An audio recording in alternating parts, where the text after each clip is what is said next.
कार्यक्रम ये देश है हमारा। कहते हैं हम होंगे कामयाब, लेकिन आज की चर्चा है कब होंगे कामयाब। अगर विपक्ष में राहत है तो आहत भी तो कोई होगा। अगर 400 पार हो ही रही थी साहब तो नीतीश जी के पैर क्यों पकड़े, क्यों जयंत जी के पैर पकड़ने पड़ गए?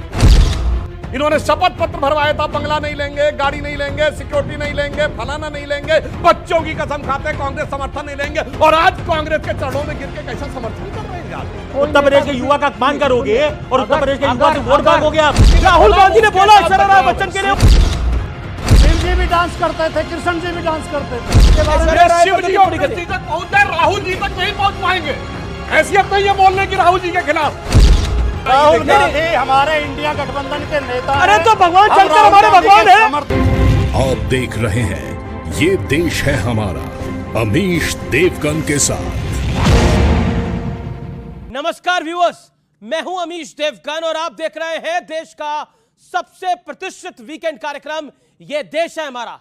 दिलीप कुमार की एक सुपरहिट फिल्म थी जिसका नाम था व्यूअर्स नया दौर, और इस फिल्म का एक गीत है नए दौर की इस सियासत में बिल्कुल फिट बैठ रहा है। वो गीत है साथी हाथ बढ़ाना, एक अकेला थक जाएगा मिलकर बोझ उठाना।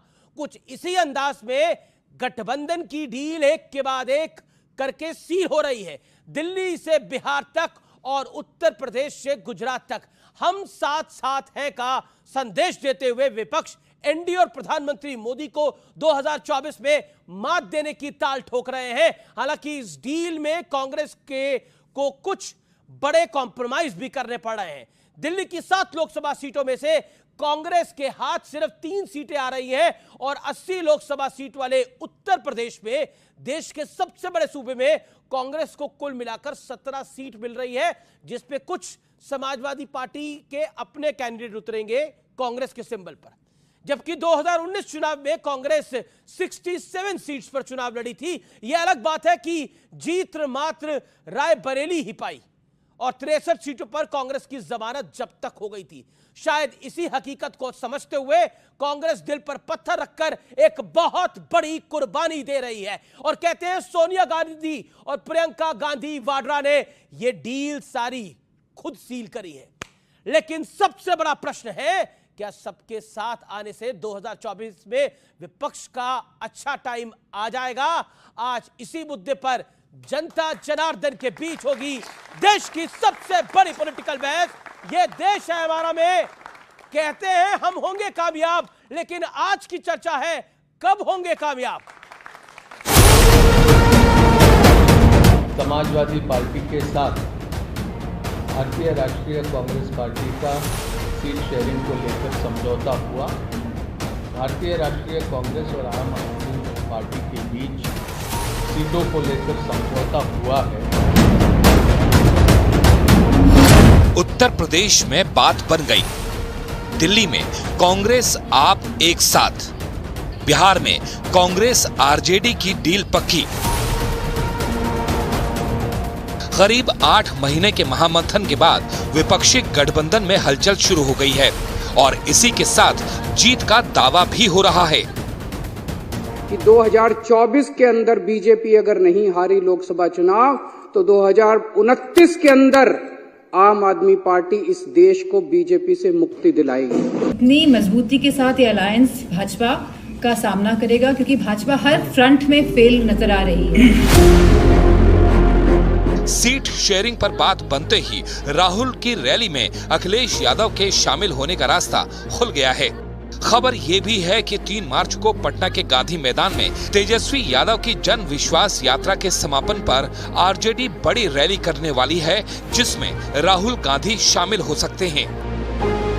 यानी अब विपक्षी गठबंधन साझा ताकत दिखाने की तैयारी में है।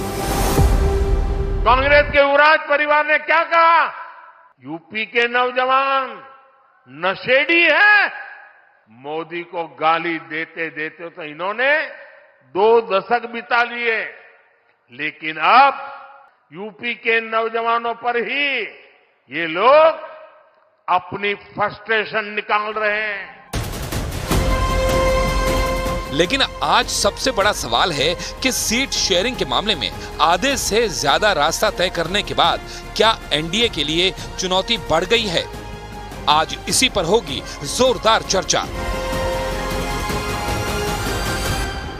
और चलिए आगे बढ़ने से पहले, मेहमानों के परिचय से पहले आपको बता देते हैं कि आज की चर्चा के 3 बड़े मुद्दे क्या हैं।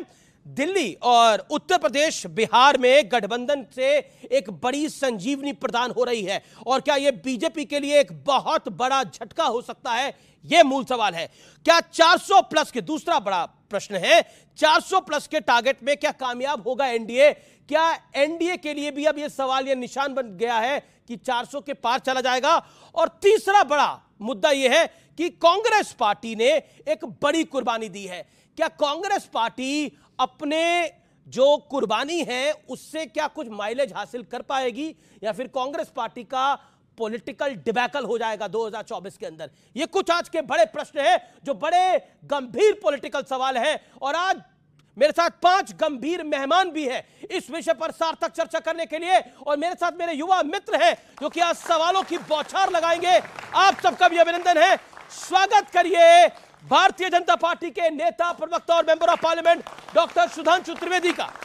स्वागत करिए एनडीए के घटक दल आरएलडी के नेता रोहित अग्रवाल का। स्वागत करिए समाजवादी पार्टी के नेता राजकुमार भाटी जी का। स्वागत करिए आम आदमी पार्टी के नेता, प्रवक्ता, विधायक राजेश गुप्ता जी का। और इंडिया अलायंस के लिए हमेशा बैटिंग करने वाले विवेक श्रीवास्तव जी के लिए डबल तालियां, क्योंकि वो लगातार कहते रहे कि अलायंस बनेगा बनेगा बनेगा। बंगाल में तो ना बना, लेकिन चलिए उत्तर प्रदेश में ही बन गया, तो उनके लिए कुछ तो राहत की खबर आई। लेकिन सुधांशु त्रिवेदी, अगर विपक्ष में राहत है तो आहत भी तो कोई होगा। एनडीए आहत हो रहा है क्या?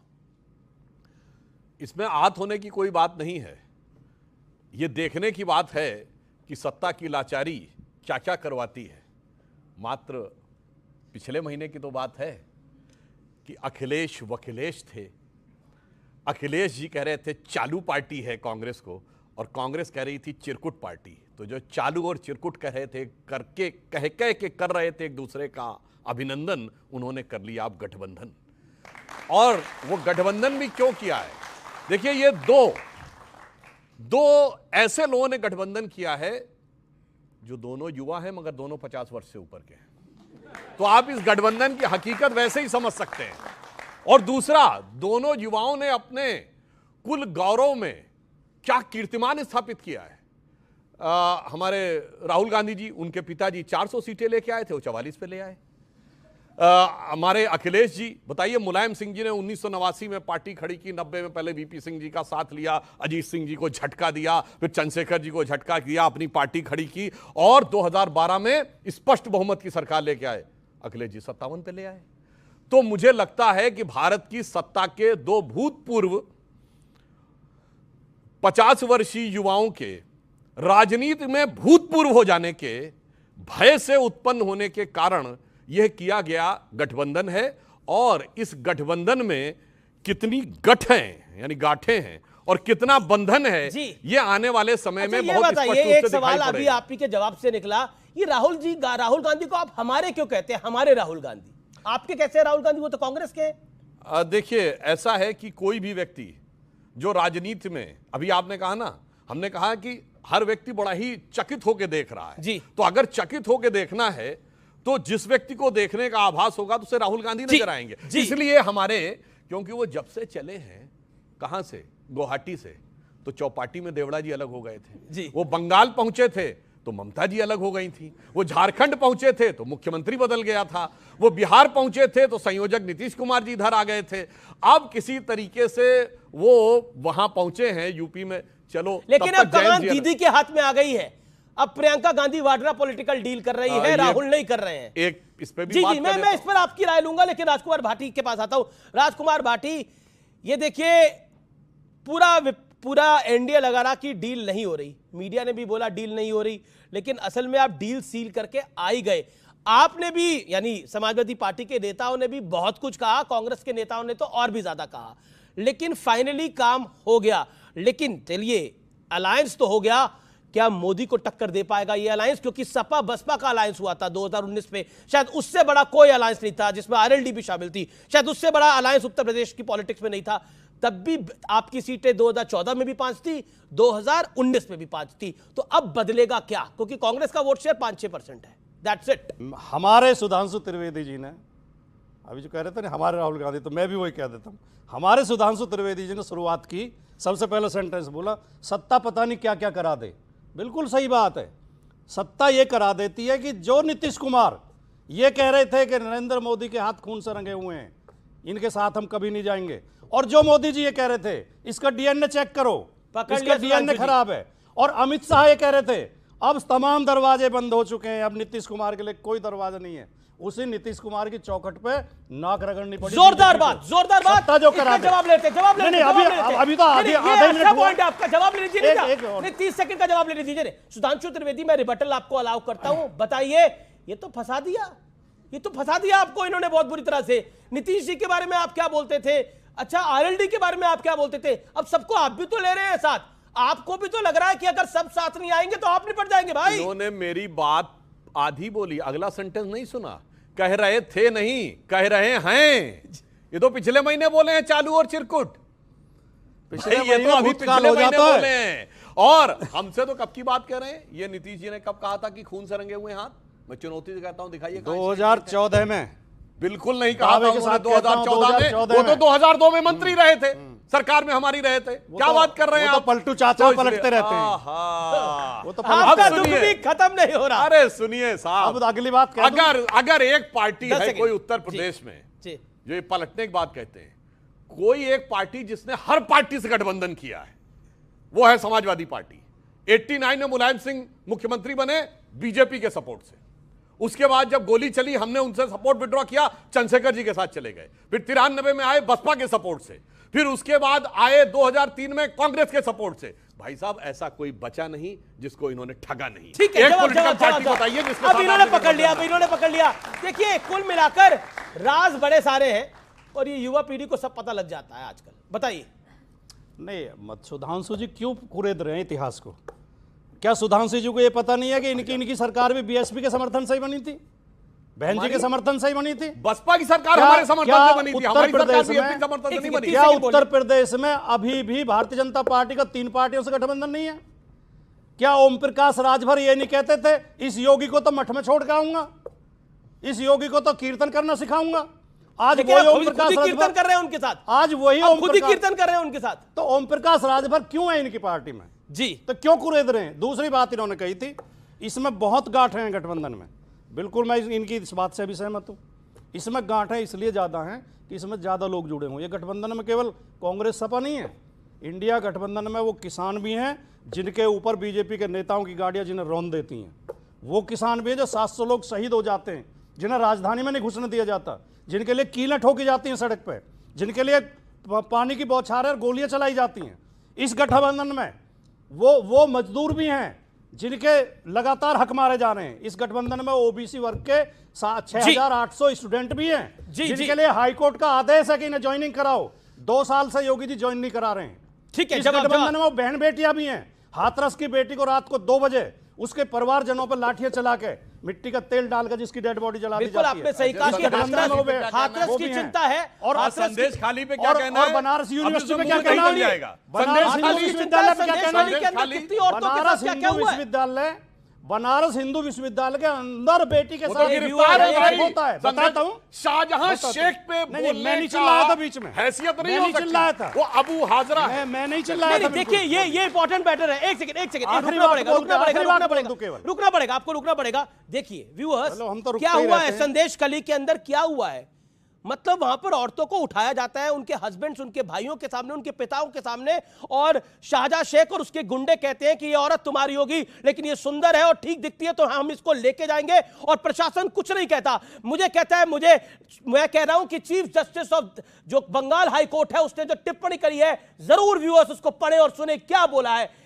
आजाद भारत के अंदर इस तरह की घटना किसी ने नहीं दिखी और सबके मुंह सिले हुए हैं। एक हाथरस हुआ था, तमाम लोग छाती पीट रहे थे, तमाम विपक्षी नेता छाती पीट रहे थे, लेकिन बंगाल के संदेश खली पर ऐसा मौन है कि कोई कुछ बोलना नहीं चाहता, क्योंकि बंगाल में ममता बनर्जी की सरकार है। शर्मिंदगी की प्रकाष्ठा हुई है संदेश खली के अंदर। आजाद भारत में ऐसा इंसिडेंट किसी ने नहीं देखा। बात यह है कि वो आदिवासी हैं, मगर दूसरा वाला वोट तगड़ा वाला है, तो समाज के वर्गों के प्रति भी प्रतिक्रिया वोट के तराजू पर तौल कर देखी जाती है। संदेश खाली की घटना पर एक भी कोई राजनीतिक दल या कोई व्यक्ति संवेदनाहीन नहीं है। सब चाहते हैं कितने लोग गए आपकी? नहीं, क्या डेलीगेशन भेजा? बता रहा हूं, भारतीय जनता पार्टी और लेफ्ट ने भेजा, और किसी ने नहीं भेजा डेलीगेशन। सुनोगे तो लेफ्ट ने भेजा। आप सुनोगे तो बताइए डेलीगेशन पहले दिन, जिस दिन घटना प्रकाश में आई, पहले दिन बंगाल के मुख्यमंत्री का बयान आ गया कि हम एक भी दोषी छोड़ा नहीं जाएगा, हम इसे गंभीरता से ले रहे हैं। गलत, और उसमें गिरफ्तारी हुई है। बंगाल की गिरफ्तारी हुई है। आप लोग पढ़ के देखिए, बंगाल की मुख्यमंत्री ने बोला ममता बनर्जी को कोट एंड कोट कर रहा हूं कि ये सब लोग बीजेपी के लोग हैं, वो आप बीजेपी की ये औरतें हैं। और अब मतलब सोचिए क्या बोल रही है एक मुख्यमंत्री, वो भी महिला मुख्यमंत्री। मैं आपको कह रहा हूं कि छोड़िए पॉलिटिक्स, थोड़ी छोड़ दीजिए पॉलिटिक्स को। हमने कश्मीर में सुना था कि हमें कश्मीर चाहिए हिंदू मर्दों के बगैर और हिंदू औरतों के साथ। हमने बंगाल के संदेश खली के अंदर ये इस समय देख रहे हैं लाइव, और कोई कुछ नहीं कह रहा। समाज पूरा चुप है, पॉलिटिकल वर्ग पूरा चुप है, सिर्फ लेफ्ट और बीजेपी है जिन्होंने अपने वहां पर डेलीगेशन भेजे, बाकी कोई बोलने को तैयार नहीं है। इस देश के अंदर शर्मिंदगी की प्रकाष्ठा है ये। और मैं आपको कहता हूं कि जो संदेश खली में हुआ है, मेरे रोंगटे खड़े हो गए जब मैंने वो सुना।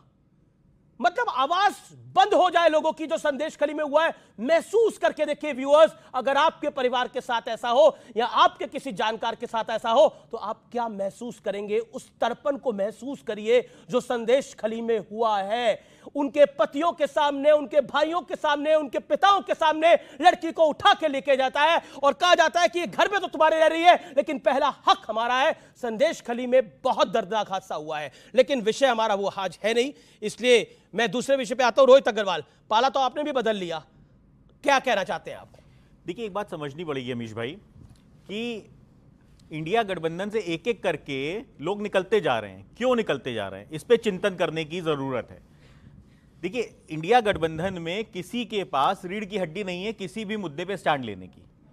हर मुद्दे के ऊपर या तो मीडिया का बहिष्कार कर देते हैं या भाग जाते हैं, प्रवक्ता इनके चुप हो जाते हैं। इनसे पूछिए, राहुल गांधी अपनी भारत जोड़ो यात्रा लेके गए बनारस में, कहते हैं कि साहब उत्तर प्रदेश के युवा शराब पी के झूम रहे हैं, और उत्तर प्रदेश के युवा रात में शराब पी के झूमते हैं। इससे ज्यादा शर्मनाक बयान हो सकता है क्या? उत्तर प्रदेश का युवा, उत्तर भाई साहब आप क्या बीच में बोल रहे हो? आपका है क्या उत्तर प्रदेश में? क्या है आपका उत्तर प्रदेश में? ऐसे डिबेट नहीं होगा अमीश भाई। ये अगर बीच में बोलेंगे तो मैं बोलने नहीं दूंगा, याद रखना। 40 सेकंड बोलने दीजिए। मैं बीच में बोलोगे तो बोलने नहीं दूंगा। एक बात समझ लेना, उत्तर प्रदेश के युवा शराब पी के घूमते हैं उत्तर प्रदेश की सड़कों पे। उत्तर प्रदेश के युवा का अपमान करोगे और उत्तर प्रदेश के युवा से वोट मांगोगे आप उत्तर प्रदेश की मैं सड़क पे जाऊं और मुझको दंगा दिखे तो मैं बोलूं ना। बोलने से नहीं चलेगा, दंगा ऐसे नहीं चलेगा। अरे आपका उत्तर प्रदेश में है क्या भाई? है क्या? आपका है क्या? आपका बिल्कुल है, हमारा है। बदलू है आपका, समाजवादी पार्टी आपकी कोई आइडियोलॉजी है? तभी तो समाजवादी पार्टी हमारा ना होता तो ऐसे डिबेट नहीं होगा। देखिए 10 सेकंड नहीं बोले उनको, 40 सेकंड जरूर।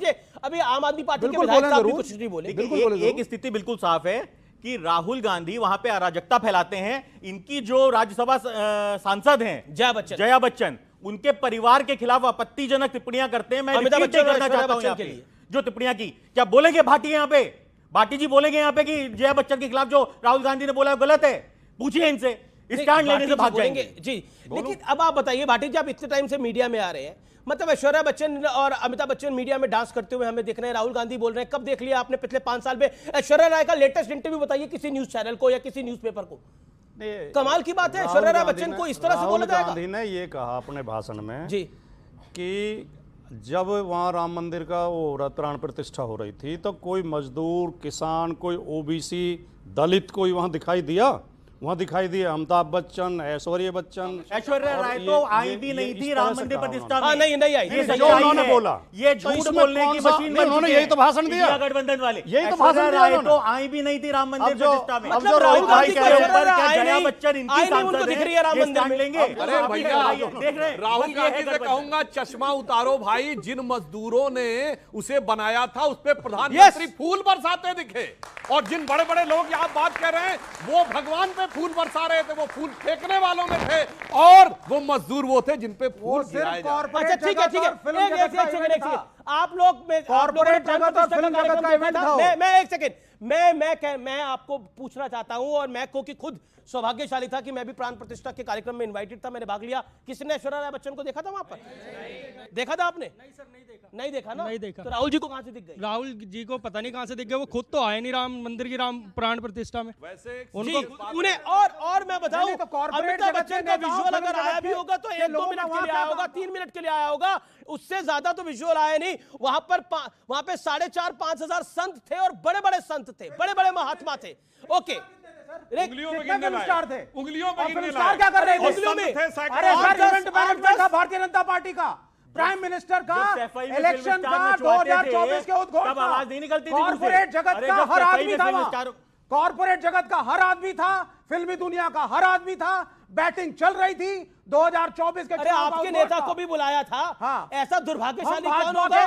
बुलाया गया राम मंदिर की प्राण प्रतिष्ठा में, गए नहीं जाते। कमाल की बात है, जिनको बुलाया जाएगा वो जाएंगे, ये भी चले जाते हैं। ना हम गए नहीं जाते, ना हम गए, ना शंकराचार्य गए। नहीं, ये राम ना हम गए, ना शंकराचार्य गए। ये फुरफुरा शरीफ के गद्दी नशी पीरजादा अब्बास सिद्दीकी के कदमों में सजदा करने जाएंगे, और उनसे शंकराचार्य को ही बाहर कर दिया। राम मंदिर में धर्म नजर आएगा, फुरफुरा शरीफ में मजहब है, मजहब नहीं नजर आता है, धर्म नजर आता है। ठीक है, मैं राजेश, इन्होंने तो माननीय शंकराचार्य को ही राजनीति के चक्कर में हिंदू धर्म से निष्कासित कर दिया। वैसे तो अरविंद केजरीवाल और सबसे बड़े भगवंत मान भी चले गए रामलला के दर्शन करने। जेल में किसने डाला था? नहीं, जेल में क्या, और वो भी जबकि वो दीपावली की पूजा कर रहे थे। 22 तारीख को क्यों की प्राण प्रतिष्ठा? अरे हो गई रामनवमी के दिन, हो गई राम, आपने क्यों की? क्योंकि आपको इलेक्शन में बेनिफिट चाहिए था। मैं आपको कई बार बोल चुका हूं, प्राण प्रतिष्ठा हो चुकी है, रोने से कुछ नहीं होने वाला। आप जाइए मंदिर में दर्शन करिए, कुछ नहीं होने वाला। अरविंद केजरीवाल भी नहीं, एक सेकंड, राजेश गुप्ता बोलने पहले। बच्चन वाले में मैं एक बात कहना चाहूंगा, अमिताभ बच्चन स्वर्गीय राजीव गांधी जी के क्लास फेलो रहे हैं। आपके पिताजी का जो व्यक्ति क्लास फेलो रहा, जिसको आप चाचा कहते थे, फोटो अवेलेबल है बचपन में, किस ढंग से राहुल और प्रियंका के साथ, कम से कम इतनी शर्म रखनी चाहिए थी कि अपने पिता के मित्र के वो राजनीतिक मर्यादा जो माननी चाहिए थी। और दुख की बात यह है कि जया बच्चन जी की बहू के लिए कहा जा रहा है और इनके मुंह में दही जमा है। अमिताभ बच्चन के लिए भी शब्द यूज इसे मैंने कहा था सत्ता की लाचारी। सत्ता की लाचारी अमिताभ बच्चन की है। जया बच्चन जा रही है समाजवादी पार्टी के टिकट से, अमिताभ बच्चन बैटिंग कर रहे हैं बीजेपी, सांसद कांग्रेस, अमिताभ बच्चन बैटिंग कर रहे हैं बीजेपी। इलाहाबाद से अब एक सेकंड मैं कहता हूं कि it is a political freedom of a wife. अगर जया बच्चन अगर जया बच्चन समाजवादी पार्टी के साथ जाती है, एक सेकंड, और अमिताभ बच्चन को जया बच्चन को फॉलो करने की जरूरत नहीं है, और जया बच्चन को अमिताभ बच्चन को फॉलो करने की जरूरत नहीं है। एक सेकंड, हमसे अगर कोई व्यक्ति बुजुर्ग है, अगर एक सेकंड, हमसे कोई व्यक्ति अगर बुजुर्ग है और हमसे 25-30 साल बड़ा है, हमारे बाप का मित्र है, हमारे पिता का मित्र है, तो हम उसको जी करके तो संबोधित कर ही देते हैं। लेकिन तू तड़ाक करके अमिताभ बच्चन को बोला जा रहा है और कोई बोल नहीं रहा, और समाजवादी पार्टी के नेता इस पर चुप है। मतलब जया बच्चन उनकी मेंबर ऑफ पार्लियामेंट है। अरे गठबंधन होगा, लेकिन मजबूरी ये क्या हो गई कि भरे बाजार मजाक उड़ाया गया और कोई कुछ बोलने को तैयार नहीं है। मैं आता हूं आपके पास, गुप्ता जी, क्या आपको लगता है कि मोदी का मुकाबला कर पाएंगे? और हमारा आज का शीर्षक है, कब होंगे कामयाब?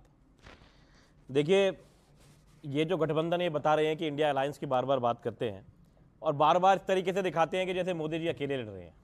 39 पार्टियों का तो गठबंधन है ही, साथ में उसकी 3 सबसे बड़ी पार्टियां कौन सी है? एक का नाम है ईडी, दूसरी का सीबीआई और तीसरे का इनकम टैक्स। ये जो बेवकूफ बनाने के तरीके हैं, अगर 400 पार हो ही रही थी साहब, तो नीतीश जी के पैर क्यों पकड़े? क्यों जयंत जी के पैर पकड़ने पड़ गए? 400 पार हो रही है तो कश्मीर में भी नए नए लोगों से रात को बात होने की कुछ चर्चे सुनाई दे रहे हैं। कौन रात को गया? रात को मिले। हाँ, तो रात को अगर फारूक अब्दुल्ला मिलने गई तो कोई तो मिला होगा ना। तो रात को मिल रहे हैं, 400 पार हो रही है, इतनी टेंशन क्यों है? फिर क्यों उद्धव ठाकरे की पार्टी को तोड़ना पड़ा? क्योंकि उद्धव ठाकरे के पिताजी तो ओरिजिनल हिंदू हृदय सम्राट थे। उनके बेटे को आप कुछ भी कह सकते हो, वो तो आपके रोल मॉडल रहे होंगे। तब तो आप थे भी नहीं जब वो हिंदुओं की राजनीति की बात करते थे। उनके बेटे की पार्टी को आपने तोड़ लिया, फिर भी आपका पेट नहीं भरा, फिर भी आपको डर लगा, तो आपने कहा क्या करें? तो आपने शरद पवार जी की पार्टी को तोड़ लिया, फिर भी मन नहीं भरा, यार कांग्रेस के अशोक चौहान जी को तोड़ लिया। तो आपको अगर 400 पार हो रही है तो आपको सबके पैर क्यों पकड़ने पड़ते हैं? क्योंकि इनको मालूम है कि जनता बेवकूफ नहीं है। जनता को साफ दिखाई दे रहा है कि रोज रोज अपने ही एक्स गवर्नर के ऊपर आपने छापा मार दिया, क्यों मार दिया? क्योंकि उन्होंने कहा कि पुलवामा में जो 300 लोग मरे उसकी जिम्मेवार आपकी सरकार थी। उन्होंने कहा था लिफ्ट कराओ, आपने नहीं कराया। 300 आर्डिक्स कहां से आया 300 किलो? आप आज तक बता नहीं पाए। आपके ही टाइम पे सारे काम हुए। आप कहते हो हमने तो आतंकवाद खत्म कर दिया। अरे लोगों को कितना बेवकूफ बनाओगे, कितना लोगों को छलोगे, कितना लोगों को ठगोगे? और आप कह रहे हो कि हमने नहीं ठगा। आपने जितना लोगों को बेवकूफ बनाया, मुझे लगता है हिंदुस्तान की राजनीति के अंदर कोई इतना बेवकूफ नहीं बना होगा। और इसी हिंदुस्तान में देखिए, आपको लग रहा है पब्लिक बेवकूफ बन रही है? नहीं, देखिए सुनिए, आपको एक सेकंड, आपको लग रहा है पब्लिक बेवकूफ बन रही है? बेवकूफ है सारे बैठे हुए, ये व्यूअर्स उस तरफ, वोटर्स आप लोगों के। देखिए, वैसे तो जनता का जो फैसला होता है वो सबको मान लेना चाहिए, ठीक है, लेकिन जनता को बेवकूफ बनाने के तरीके तो है ना कि कॉम्प्लान नहीं पियोगे तो बच्चा बड़ा नहीं होगा। तो हमारे बाबा ने तो कॉम्प्लान नहीं पिया, लेकिन वो बड़े हो गए। हमारे पिताजी ने भी नहीं पिया, हमने थोड़ा पिया, हमारे बच्चे शायद और ज्यादा पिए। तो वो यही करते, अगर हमको वोट नहीं दोगे हिंदू खत्म हो जाएंगे। अरे भाई, हिंदू पहले भी थे, आज भी है, कल भी रहेंगे, कोई खत्म नहीं कर सकता। लेकिन तुम कॉम्प्लान पिला रहे हो, अगर नहीं होगा तो ऐसा नहीं होगा। डराने की राजनीति, डराने की राजनीति, 80% लोगों की राजनीति करके बेवकूफ बना रहे हो। आम आदमी पार्टी के विधायक साहब और नेता प्रवक्ता राजेश गुप्ता जी का बयान कि आप डराने की पॉलिटिक्स करती हो। और देखिए, ये सीबीआई ईडी वाला कोई आरोप आप पर नया नहीं है, ये सब लोग आप पर लगाते हैं। मतलब सीबीआई ईडी ऐसा ही होता है कि विपक्ष के नेताओं के द्वार ही पहुंच जाता है, डोरबेल उन्हीं की बजा देता है। ऐसा तो सुधांशु जी, इतना इत्तेफाक तो इत्तेफाक से होता नहीं है। दोनों बातों का जवाब देता हूं। पहली बात, इन्होंने कहा किसके चरणों में गिरे पड़े। देखिए, आजकल वनडे क्रिकेट का जमाना आ गया। जब टेस्ट मैच होते थे तो अगर कोई बैट्समैन हाँ, मैं उसी बता रहा हूं, मगर इसलिए याद दिलाता हूं, दोनों इनिंग्स में 0 पे आउट हो जाए तो उसे कहते थे चश्मा पहन लेना। 2-0 कांग्रेस पार्टी 2 बार लोकसभा विधानसभा 0, दूसरी बार लोकसभा विधानसभा 0 पाने वाले में 67 सीटें पाने वाली पार्टी जाके चरणों में गिर गई। ऐसा क्या देखा भैया कांग्रेस में कि आज उससे गठबंधन करने पे आ गए और हमसे कह रहे हो हम गिर गए। और अभी देखिए कितनी शिद्दत से अजीत पवार जी के, उनकी शरद पवार जी की पार्टी तोड़ दी। अरे भाई, वो संजय सिंह का वीडियो देखो जाके, ये सब परिवार की पार्टी, उत्तर से दक्षिण सुनिए, फलाना फलाना फलाना फलाना फलाना फलाना। और उसके बाद शीला दीक्षित जी का याद है, पीछे लिखा हुआ बेईमान, और केजरीवाल जी ईमानदार। और आज दोनों साथ साथ झंडा बरदार। अरे साहब, इसीलिए कहते हैं देख तेरे संसार की हालत क्या हो गई, भगवान कितना बदल गया इंसान। जो ये कहते थे कि आरोप लगता है इस्तीफा देना चाहिए, वो अब जेल से जलवे से शासन करते हैं और कहते हैं हम कट्टर ईमानदार हैं। जो एक बोतल के बदले दूसरा बोतल, एक पौवे के बदले एक पौवा फ्री देते हैं, वो कहते हैं हम शुचिता के झंडा बरदार हैं। इनकी टोपी कहां गई, मुझे चाहिए जन लोकपाल, वो भी आ गई। इन्होंने शपथ पत्र भरवाया था, बंगला नहीं लेंगे, गाड़ी नहीं लेंगे, सिक्योरिटी नहीं लेंगे, फलाना नहीं लेंगे, बच्चों की कसम खाते कांग्रेस समर्थन नहीं लेंगे। और आज कांग्रेस के चरणों में गिर के कैसा समर्थन कर रहे हैं आप। इसीलिए हमने कहा देखिए संसार की हालत क्या हो गई। ये देखिए, अब आप कहते हैं कि देखिए बीजेपी वालों को जाना पड़ रहा है, लेकिन आपने जो पॉलिटिकल पार्टी अपनी बनाई वो सपा के विरोध में बनाई। और कहना चाहता हूं सर, एक लाइन, हम 1951 में बने, 80 में भाजपा बने, आज 73 साल हो गए, हमने आज तक कांग्रेस से गठबंधन नहीं किया। ये कसम खा के आओ, 73 दिन में कांग्रेस से गठबंधन करके सरकार बनाई। ये अंतर है हमारी फितरत और इनकी। जी, आपने पूरी अपनी पॉलिटिक्स कांग्रेस के विरोध में करी, सपा के विरोध में करी, डीएमके के विरोध में करी, शरद राव पवार के विरोध में करी, लालू यादव के विरोध में करी। आज उसी लालू यादव के साथ, उसी शरद राव पवार के साथ, उसी गांधी परिवार के साथ आपको इकट्ठा बैठना पड़ रहा है। तो पब्लिक, दिल्ली की जनता, पंजाब की जनता आपको जो अलग पॉलिटिक्स का मसीहा मानती थी, उनके साथ ये छल नहीं है, पॉलिटिकल धोखा नहीं है कि आपने बोला क्या और करा क्या। देखिए, आपने जो हमारी पार्टी के बारे में कहा, जिन नामों की आप चर्चा कर रहे हैं, हमने करप्शन के खिलाफ पॉलिटिक्स करी। यस, उस वक्त वो नाम थे, अगर शीला दीक्षित जी का नाम था, हमने उसके बारे में बात करी, हमने अपने एफआईआर कराई, इन्होंने हमसे एसीबी छीन ली। अगर वो एसीबी हमारे पास होती तो हम कुछ करते, हमारे सारे दांत निकाल लिए। अब कहते हैं हमें काटते क्यों नहीं, आप दांत दो ना काटे तो हमें कहना। आप जब हमें कुछ करने नहीं देते, सुनिए, उसके बाद में सुनिए, जो गठबंधन की ये बात बार-बार ये बोलकर आप फंस गए। मैं इसलिए बोल रहा हूं, आपने बोला कि अगर एसीबी होती तो हम कार्रवाई, वो भ्रष्ट है, हमारे पास एजेंसी नहीं है तो हम कार्रवाई नहीं कर पा रहे, तो साथ हो जाएंगे। शीला जी अब दिवंगत तो साथ हो जाएंगे। शीला जी अब दिवंगत हो भैया जी भावनाओं में बह के ज्यादा बोल गए। नहीं, अगर होती तब तो कुछ इंक्वायरी होगी, एसीबी इंक्वायरी करती, फांसी थोड़ी देती, जो उसमें आता हुआ आता। अब जैसे बार-बार कह रहे थे कि कहां चले जाओ, बंगाल चले जाओ, बंगाल चले जाओ। अरे हम यहाँ पे खड़े होकर कह रहे हैं, आप जो भी वहां पे शहजादा शेख है, शाहजहां शेख है, हमें तो नाम भी ढंग से नहीं पता। क्योंकि क्यों नहीं पता? क्योंकि रुकिए, क्यों नहीं पता? सुनिए बात, सुनिए, क्यों नहीं पता? सुनिए, अरे मतलब इनको कोई मतलब ही नहीं है वहां से। इनको इन्हीं नामों ये की राष्ट्रीय राजनीति पार्टी चलती है, है, इनकी ये बात इनकी राष्ट्रीय राजनीति पार्टी की बातों में है, चलती क्षेत्रीय है। पार्टी मैं नहीं है। लेकिन ठोक के कह रहा हूं कि जो आदमी अगर उसने गलत करा तो फांसी दे दो। तुम कह दो ब्रजभूषण नाम ही नहीं पता। तुम कहो ब्रजभूषण सिंह को फांसी दे दो, तुम्हारी हिम्मत है कुछ कह जाए ब्रजभूषण सिंह को, मतलब आवाज नहीं निकलती। ये जो पॉलिटिक्स है ना, किस बात पे भाई कार्रवाई तो जांच हो रही है ना, कब तक जांच होगी? अरे दिल्ली पुलिस ने लिख के दिया हुआ है कि इनके खिलाफ साक्ष्य मिले, आप उसके बाद में कौन सी जांच करना चाहते हो? आप कोई जांच नहीं करते, आप डर के बैठते हो क्योंकि यूपी के अंदर उनकी 54 यूनिवर्सिटीज है, आपकी आवाज नहीं निकलती। 54 यूनिवर्सिटीज है, आप इसकी तो कुछ भी बोले चले जाएंगे। 54 का नाम बताइए, 54 का नाम बताइए, 54 के नाम बताइए, 54 के नाम बताइए, 54 के बारे में कुछ भी बोल देंगे, 54 के नाम बता दो। 54 अब ये काम करने के लिए बैठे हैं। तो व्यूअर्स, मेरे युवा मित्र यहां बैठे हैं, एक अंतराल के लिए रुक रहे हैं, लेकिन ब्रेक के बाद होंगे धारदार सवाल, धारदार जवाब। आप देख रहे हैं वीकेंड का सबसे जोरदार कार्यक्रम, ये देश है हमारा। भारत रत्न दे दो।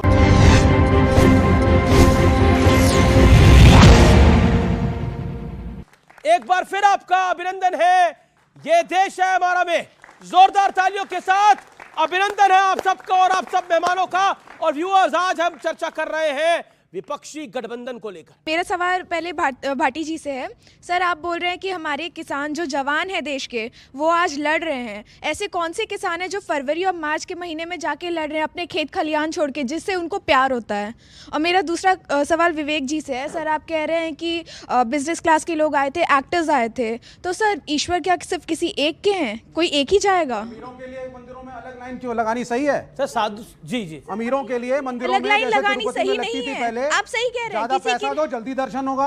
सर, ये तो कोई बात ही नहीं हुई ना। क्या एक सेकंड आप देखिए, क्यों कई बार क्या होता है कि जो आप वहां पर नहीं थे, मैं वहां पर था। अब मैं आपको व्यूअर्स बताता हूं, क्योंकि आज बोला गया कि देखिए वीआईपी के लिए अलग लाइन होगी। वहां पर सब लोग सामान्य थे, साधु संत भी उसी लाइन में थे। रणबीर कपूर, आलिया भट्ट, कटरीना कैफ, विकी कौशल भी उसी लाइन पे थे, मेरे आगे लगे हुए थे, इसलिए मैंने खुद देखा है। सोनू निगम मेरे बगल में थे और कैलाश खेर मेरे बगल में थे। एक सेकंड रुकिए, अब सुनिए। और सारे साधु संत भी वहीं थे, एक एक व्यक्ति वहीं था, कोई खास लाइन नहीं थी। और हालात ये थे, अनुपम खेर का एक वीडियो देख लीजिए आपको, अगर अगले दिन अनुपम खेर एक कॉमन आदमी की तरह वहां गए हैं और दर्शन करके के लिए आए हैं। सामान्य बात यह है कि जिसको जहां मौका मिले दर्शन करे। आप गए कि नहीं गए राम मंदिर के दर्शन के लिए? बॉलीवुड का इवेंट था, गए कि नहीं गए? नहीं गए, नहीं गए तो फिर क्या मतलब? बॉलीवुड का इवेंट था क्या? ये जो व्हाट्सएप यूनिवर्सिटी फैलाती है, और कौन किसान इस समय सड़क पर आएगा? ये फरवरी और मार्च का महीना किसान रबी की फसल में किसानों के लिए सबसे आराम का महीना होता है। अप्रैल में कटाई शुरू हो जाएगी, फिर किसान बिजी हो जाएगा। तो एक तो ये व्हाट्सएप यूनिवर्सिटी की फैलाई चीज है। दूसरी बात, उनकी समस्याओं पर तो कोई ध्यान दे नहीं रहा कि वो मांग क्या रहे हैं, उसके उनके प्रति सहानुभूति भी तो होनी चाहिए। तर्क लेके आ रहे हैं, कौन सा किसान जींस पहनते हैं, कौन सा किसान पिज्जा खाते हैं, कौन सा किसान गाड़ियों में चलता है। ये अजीब कुतर्क हैं। किसानों की मांगे जायज हैं। इस देश में 75-76 साल की आज़ादी में किसान के साथ सबसे ज़्यादा अन्याय हुआ है। जब देश आज़ाद हुआ था, गेहूं की कीमत, गेहूं जो बिकता था 35 पैसे किलो जी, और जो सीमेंट का एक बोरी आती थी 1 रुपए की, 3 किलो गेहूं बेच के हम सीमेंट की एक बोरी खरीद सकते थे। आज गेहूं बिकता 20 रुपए किलो और सीमेंट की बोरी 350 रुपए की। हमें बनती थी भारत में तब तो 1 रुपए की आती थी। ये सवाल है, ये बनती नहीं थी, यहाँ तो बाहर से महंगी ये विषय से भटकाएंगे। 1947 में देखिए, सुनिए क्या बनता था क्या नहीं, जो मैंने कहा उसमें क्या गलत कहा। कि तुम्हें सच्चाई पे जाने नहीं जा रहे, या तो बॉर्डर पे जाओ, देख के आओ, चीजों को समझ के आओ क्या हो रहा है। उस टाइम जब भगत सिंह देश की आजादी के लिए लड़ा था ना, तुम्हारी जैसी कोई लड़की खड़ी होकर पूछती कौन ऐसा लड़का है जो अपनी मां को छोड़ के देश के लिए लड़ने के लिए जाएगा, लेकिन वो गया क्योंकि उसके दिल के अंदर आत्मा थी। बहुत सारे लोग नहीं गए, 2% लोग भी आजादी के आंदोलन में नहीं गए, अपने काम देख रहे थे, अपनी दुकानें चला रहे थे। लेकिन ये दिल की भावना वाली बात होती है। वो जो किसान वहां पर आ रहा है वो जानता है, क्योंकि अगर किसान नहीं हुआ तो कुछ भी नहीं खा पाओगे। जी जी जी, अब आपका पॉइंट क्या है? वैसे एक बात बताएं किसानों पे, अगर इन लोगों को, सुनिए, आज सिर्फ चुनाव में 90 दिन रह गए, इन लोगों में जो बात, इनको कैसे पता 90 दिन रह गए हैं? इलेक्शन कमीशन को यही बताते हैं। अरे भैया, एक दिन इलेक्शन कमीशन को यही बताते हैं। तुमको कैसे पता 90 दिन रह गए? बताओ अभी तक। नहीं, इलेक्शन कमीशन ने तो कहा नहीं। ये पढ़ा लिखा पार्टी वाला है, मई के अंत तक चुनाव होने ही होने भाई। तुम ये जब पढ़े लिखे पार्टी वाले बोलते हैं बचकाने के बाद, अरे भैया आज 24 जनवरी से 90 दिन दौड़ो, 24 मई हुए ना, 24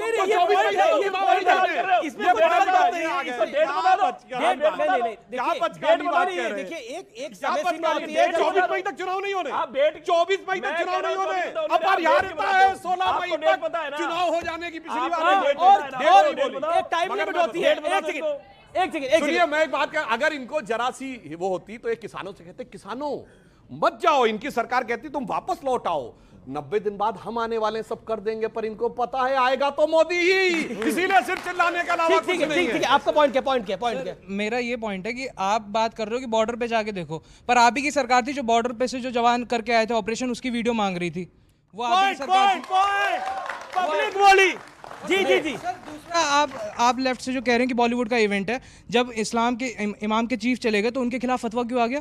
यस रोहित अग्रवाल नहीं, प्रूफ तो मांगे गए ना भाई, प्रूफ तो मांगे गए। इस देश के अंदर सर्जिकल स्ट्राइक को ही प्रूफ मारे गए, इस देश में बालाकोट स्ट्राइक को ही नेताओं ने प्रूफ मांगे, और मैंने उस दिन कहा था कि जो नेता प्रूफ मांग रहे हैं उनको हेलीकॉप्टर पे बांध के लेके जाओ और देखो वहां पे बम गिर रहे हैं, और एक आध अगर गिर जाए तो फिर पूछे ना क्यों गिर गया। मतलब कमाल है, बालाकोट एयर स्ट्राइक पे प्रूफ ये मांगते हैं, सर्जिकल एयर स्ट्राइक पे प्रूफ ये मांगते हैं। किसी ने ओसामा बिन लादेन का प्रूफ मांगा था अमेरिका से कि तुमने मारा है कि नहीं मारा है। आज तक नहीं मांगा गया, लेकिन हमारे देश की पॉलिटिक्स ऐसी है कि मांगा जाता है प्रूफ। ठीक है रोहित जी, इंडिया गठबंधन में है क्या स्थिति कि साहब दल तो मिल रहे हैं यहां पे, पर दिल नहीं मिल रहे। क्यों? क्योंकि बस मोदी को हटाना है और देश पे युवराज को स्थापित करना है, इसलिए सिर्फ दल मिल रहे हैं। कौन से युवराज? कांग्रेस के युवराज। अच्छा, कांग्रेस के युवराज को स्थापित करने के लिए भारत जोड़ो यात्रा निकाली गई है, कांग्रेस के युवराज को स्थापित करने के लिए इंडिया गठबंधन बनाया गया। हल्की बात है। क्यों हल्की बात है? हल्की बात दो कारणों से है, मैं बता देता हूं सर आपको। नहीं सर, आपको बताना ही तो एक चीज बता दो मुझे, सिर्फ एक सवाल है, आप मुझे बता दो। अगर आप बता दोगे तो मैं मान जाऊंगा कि चलो आपको पूछे सवाल तो पूछेंगे, जवाब दे रहे हैं। किसान आंदोलन 2 हो रहा है, एमएसपी की मांग छोड़ के बाकी 7 सूत्री मांगे किसानों की, वो कौन सी है जरा बता दो। नहीं, आपको कोई तकलीफ है किसानों से?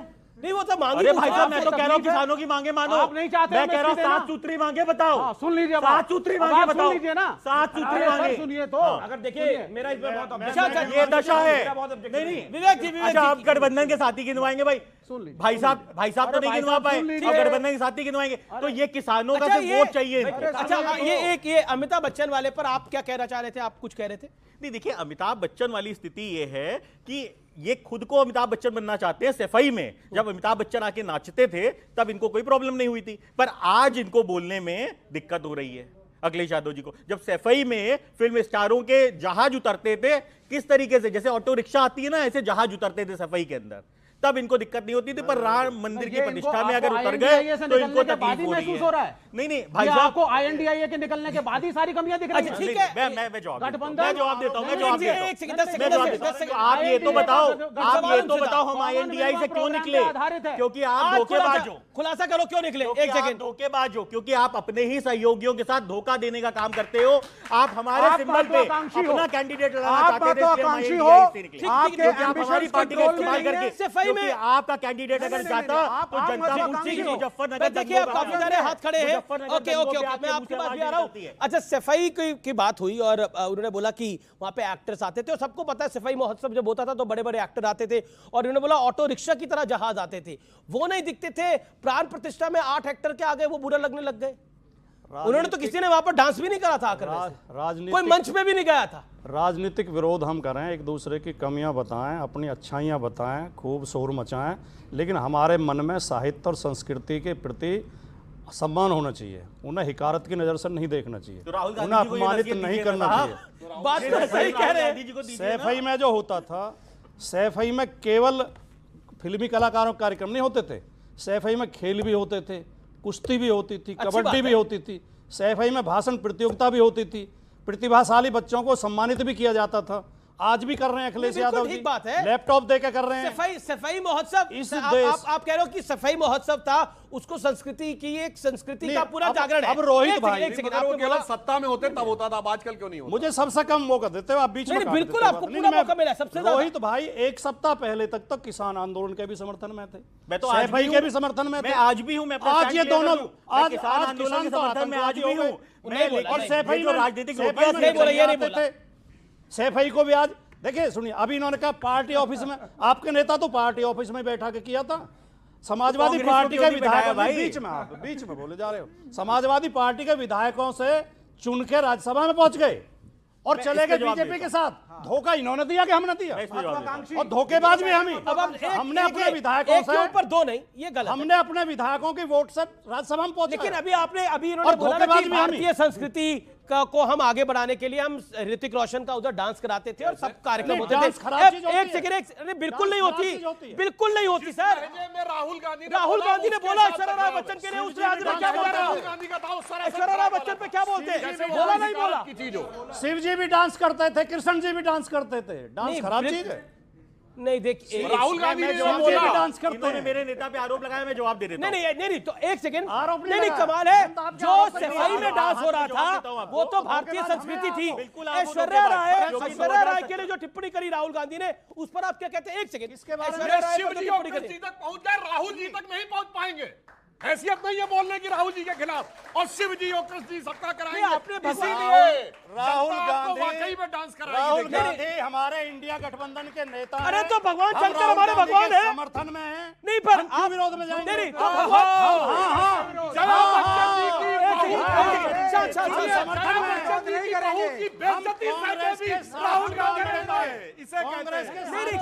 कमाल हो गया आज की चर्चा में। ऐतिहासिक है ये चर्चा, मैंने कभी नहीं ऐसा सुना। और ऐतिहासिक है चर्चा, ये कहा गया कि राहुल गांधी हमारे नेता है और सब कुछ चीजें बोली गई। तो भगवान शंकर हमारे भगवान है, वासुदेव कृष्ण हमारे भगवान है, उनका कंपैरिजन आप नहीं कर सकते। फिर ये भी बात है, अपमान नहीं किया, लेकिन आपने बोला, आपने ऋतिक रोशन के डांस के साथ वासुदेव कृष्ण के नृत्य को और भगवान शंकर के तांडव को, अगर भगवान कृष्ण शंकर का तांडव होता है तो सृष्टि बचती रही है, ये कहा गया है और ये साइंटिफिकली प्रूवन भी है। आप बेवजह से भावनात्मक बना भावना है, बिल्कुल के लिए भी है और 125 करोड़ हिंदुस्तानियों के लिए भी है। नृत्य करते हैं, कृष्ण जी रास में नृत्य करते थे। इसमें क्या गलत क्या कर रहे हैं? इसमें क्या अपमान है? इसमें अपमान इसका मतलब ये राहुल गांधी के डिफेंस में बोला गया, ये ज्ञान नहीं है इसका मतलब। राहुल गांधी के डिफेंस में बोला गया, ये अपमान है। शिव जी हमारे सबसे श्रेष्ठ नर्तक माने जाते हैं। ठीक है, सवाल सुनिए, एक मिनट अमीश जी। तो कृष्ण भगवान जी की जो जन्मभूमि है उसको गिराने वाला औरंगजेब से नफरत की बात हम नहीं कर रहे हैं। देखिए अभी कैसा नृत्य करते हैं, यूं घूम जाते हैं, जैसे ही एक पर्टिकुलर बात आई यूं घूम जाते हैं। अपनी बानी प्रेम की बानी, घर समझे ना गली समझे, या इसे नंद लाला समझे और या इसे ब्रज की लली समझे। भैया तांडव की बानी प्रेम की बानी नहीं है। मेरा सवाल सुधांशु सर से है। बहुत खुशी हुई, आप एक अभिनेत्री अमिताभ बच्चन जी की बहू के लिए आप सम्मान में खड़े हुए हैं। पूछना चाहूंगी, जब दिल्ली में हमारी महिला खिलाड़ी बैठी थी, वहाँ पे धरने पे बैठी हुई थी, महिला आयोग के अध्यक्ष को घसीट के पुलिस ले जा रही थी, आप में से या बीजेपी के किसी नेता ने भी उनके लिए कोई आवाज नहीं उठाई? किस लिए? क्योंकि वो अमिताभ बच्चन की बहू नहीं थी, इसलिए? क्या सर इसके जवाब लेते। जी, जो वहां बैठी रेस्टलेस के साथ हुआ, ऊपर सुनिए, एक नहीं 3 लेवल की जांच हुई। दिल्ली पुलिस की जांच, इंडियन ओलंपिक कमेटी की जांच और सुप्रीम कोर्ट की जांच। और जो आपने कहा, मगर अंतर यह होता है, आपने देखा संदेश खाली पे चूं। देखिए, ऐसे ही कोई मजबूर नहीं होता, कुछ तो आप लोगों की भी मजबूरियां रही होंगी कि आपको कांग्रेस के साथ अलायंस करना पड़ रहा है। आप कहते हैं कि आप बीजेपी, आप अभेद किला है आम आदमी पार्टी का, लेकिन आपको भी समझौता करना पड़ रहा है कि आप 4 सीटों पे लड़ो या 3 पे लड़ो, तो कुछ तो कमजोरियां और कमियां रही होंगी। अरे राम मेरे आराध्य हैं, आपने इनसे बार बार पूछा, ये गए, मैं तो 3 बार गया हूं। ठीक है, एक मिनट सर, एक मिनट, मैं 3 बार गया हूं, वहां हमारी धर्मशाला बन रही है, मैं खुद इसमें ट्रस्टी हूं, अब फिर जाऊंगा आपके साथ भी चलूंगा, आप ले चलो मुझे। लेकिन राम, मैं सुबह जब पूजा करते हैं, सुबह पूजा करते हैं, फिर अपना काम करते हैं। काम को पूजा से अलग रखो सर। उसी राम को पूजा नहीं गया था मंदिर के अंदर, वो रामलला टेंट में थे सर। एक मिनट, फटे हुए वो भी सर। रामलला टेंट में थे हाँ? सर, रामलला यहाँ है दिल में। राम टेंटों में नहीं रहा करते, राम मकान में नहीं रहा करते, राम किसी मंदिर में नहीं होते, राम दिल में होते हैं। राम जब टेंट में थे तब भी राम नाम सत्य हो रहा था लोगों का, आज भी हो रहा, कल भी होगा। राम ऐसी चीज नहीं है, राम को लाने वाले ये नहीं है। राम को तो वाल्मीकि जी लाए थे, उनसे तो दूर भागते हैं। क्यों नहीं वाल्मीकि जी की पूजा करवा लेते? क्यों नहीं वाल्मीकियों से वह पूजा कराते? इनकी हिम्मत नहीं है, क्योंकि इनकी राजनीति राम को बेचने की है। इन्होंने राम के नाम पे सत्ता करनी है, कराए ना, वाल्मीकियों से पूजा ठीक है, एक एयरपोर्ट का नाम रख दिया, समझिए वाल्मीकि के नाम पे एक एयरपोर्ट का नाम रख दिया ताकि वो साहब पार्टी के अंदर आ जाए। भारत रत्न दे दो, भारत रत्न को रेवड़ी बना दिया सर, रेवड़ी ऐसे बांट रहे हैं। क्या बोल रहे हैं आप? उसको लेकर जितने लोगों भारत रत्न मिला उसका अपमान कर रहे हैं, लिमिट होती है बेहुदेपन की, ये बेकार की बात है। साल में क्यों दिया? पहले क्या कर रहे थे? 3 साल से एक भी भारत रत्न नहीं दिया। अच्छा ठीक है, अब जवाब इकट्ठे दोगे 24 साल में? भारत रत्न के बारे में रेवड़ी है। पीजे कुरियन का अपमान है ये। कर्पूरी ठाकुर को रेवड़ी दी गई है, शर्म आनी चाहिए आपको बोलने के लिए। पहले दे देते ना, चौधरी चरण सिंह जी को रेवड़ी दी गई है, तो कर दिया। आपको कहना चाहिए। एक करके अब आपने बात को रखा। अब मेरा निवेदन है इत्मीनान से हम चर्चा को करें। बहुत बड़ी चर्चा है और बहुत सारे करोड़ों व्यूअर्स हैं, सबसे देश का सबसे प्रभावी कार्यक्रम है और मैं बड़ी जिम्मेदारी से कह रहा हूं, डिजिटल मीडिया पे भी और टेलीविजन मीडिया पे भी। नहीं यार भाई, देखिए चिल्ला चिल्ली बहुत होती है, ये लोग फैक्ट में बोले, मैं किसी का मैं नहीं बोलता और ये हमेशा बीच में बोलने लगते हैं। और मैंने जितनी बातें बोली है फैक्ट के साथ बोली है, पैरा कोट करके बोली है, डेट कोट करके बोली है और उसके बाद ये वाहियात पने की बात करते हैं। और भारत रत्न वो रेवड़ी नहीं था जब इंदिरा गांधी ने खुद अपने को दिया, जब जवाहरलाल नेहरू ने अपनी सरकार को दिया। बोलो रेवड़ी था कि नहीं? बोलो रेवड़ी था कि नहीं? तुम्हारे साथ खड़े, बोलो रेवड़ी था कि नहीं? उनको रेवड़ी था कि आपको पावर नहीं दिया ना? जी उनको अब राम मंदिर आप 3 मिनट बोला, मैंने आपको 3.5 मिनट बोला। वो रेवड़ी बोलने की मैं आपको चारों में छुप गया जाके। अच्छा लेकिन आखिरी राम मंदिर के विषय पर जो बोला गया, उन्होंने बोला कि राम दिल में रहते हैं, राम को मंदिर की क्या बात है, हमारे तो दिल में है राम, ये कहा गया। तो केजरीवाल जी दर्शन करने कहा गए, दिल में दर्शन कर लेते हैं। फिर वही क्या? अरे मैंने कहा मैं 3 बार क्या मतलब की बात कर रहे हो? अरे भैया सिर्फ सही है तो वो कहे मैं राम, सुनिए एक मिनट सुन लिया आपकी मन की बात तो रोज सुनते हैं, आपकी मन की बात ही सुनाते हैं। हमारी भी इन्होंने ट्रेन चलवाई है दिल्ली से राम मंदिर जाने के लिए। चलाएंगे नहीं कहा दिल में कर लो दर्शन, चलाएंगे। ए भैया डिबेट में बोलने के लिए कुछ और वोट के लिए कुछ और नानी जी ने कहा था कि उस मंदिर में भगवान वो नहीं स्वीकार करेगा। नानी जी की आत्मा दुखाकर चले गए। और जाके चेक करिए, संजय सिंह और मनीष सिसोदिया जो दोनों जेल में 2022 के चुनाव में गए थे अयोध्या की नहीं, बोलिए बताइए। ठीक है सुधांशु, अब ये ना फिर वही कर रहे हैं। 1 मिनट मेरा ये कहना है, भूखे भजन ना भजे गोपाला, गोपाला की पूजा भी होगी, राम की पूजा भी होगी, लेकिन काम धंधा भी तो होगा। ये कहते काम करिए, काम करिए। अरे भाई केंद्र सरकार, तो आपको क्या लग रहा है जो राम की पूजा करते हैं, नहीं मैं कह रहा हूं जो राम की पूजा करते हैं वो काम नहीं करते क्या? लोग नहीं, मैं खुद करता हूं, मैं बार बार आपसे कह रहा हूं, बात को समझिए। हम पूजा करते हैं, पूजा का एक समय है, उसके बाद में कर्म नहीं करना है। भगवान किसने सिखाया है कर्म नहीं करना? सिर्फ माला बन जपते रहोगे? अरे काम भी तो कुछ कर लो। और जो बार बार कह रही है एक, अब आप बीच में बोल रहे हो, अब कौन बोल रहा है बीच में? देखिए चौधरी चरण सिंह जी का सम्मान भारत रत्न से करोड़ों किसानों का सम्मान था, ये करोड़ों भारतीयों का सम्मान था। और इनकी ये सोच, इनकी ये मानसिकता दिखाती है कि सिर्फ और सिर्फ इनको वोट की राजनीति के लिए इस तरीके का पन्ना दिखाते थे ये कांग्रेस के लिए। ये प्लेन पन्ना है, देख लीजिए। और ऐसा ही पन्ना दिखा दिखा के जनता को ठग लिया। और आज चौधरी साहब का सम्मान हो रहा है तो पेट में दर्द हो रहा है। आज चौधरी साहब का सम्मान हो रहा है तो आम आदमी पार्टी वाले कह रहे हैं राम दिल में रहते हैं, पर नानी ने जो राम बताए थे उनसे पूछे बिना चले गए अयोध्या वोट लेने के लिए, जनता को फिर से ठगने के लिए। अच्छा ठीक है, लेकिन ये क्या भारत रत्न रेवड़ी है? और ये तो सरकार का हक होता है। इंदिरा गांधी ने खुद को दे दिया भारत रत्न, राजीव गांधी को मिल गया भारत रत्न, पंडित नेहरू को मिल गया, चौधरी चरण सिंह को मिल गया, कर्पूरी ठाकुर को मिल गया। तो बड़ी तकलीफ हो रही है विपक्ष को, पूरा विपक्ष को तकलीफ हो रही है कि जमीनी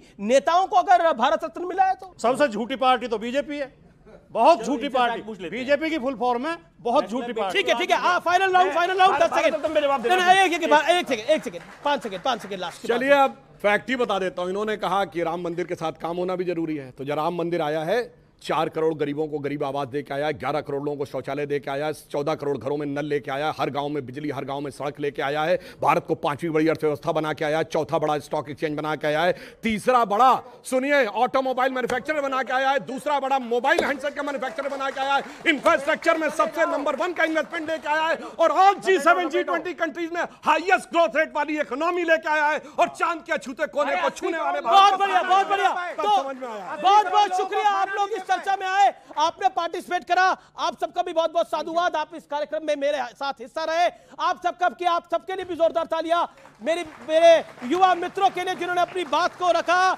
लेकिन क्या वाकई गठबंधन बीजेपी का खेल बिगाड़ पाएगा या फिर बीजेपी का खेल ही सबसे बड़ा खेल है? वही पॉलिटिकल खेल है। यह आने वाला दौर और वक्त बताएगा। आपने इस कार्यक्रम को देखा, उसके लिए आपका बहुत बहुत धन्यवाद। नमस्कार, जय हिंद और वंदे मातरम।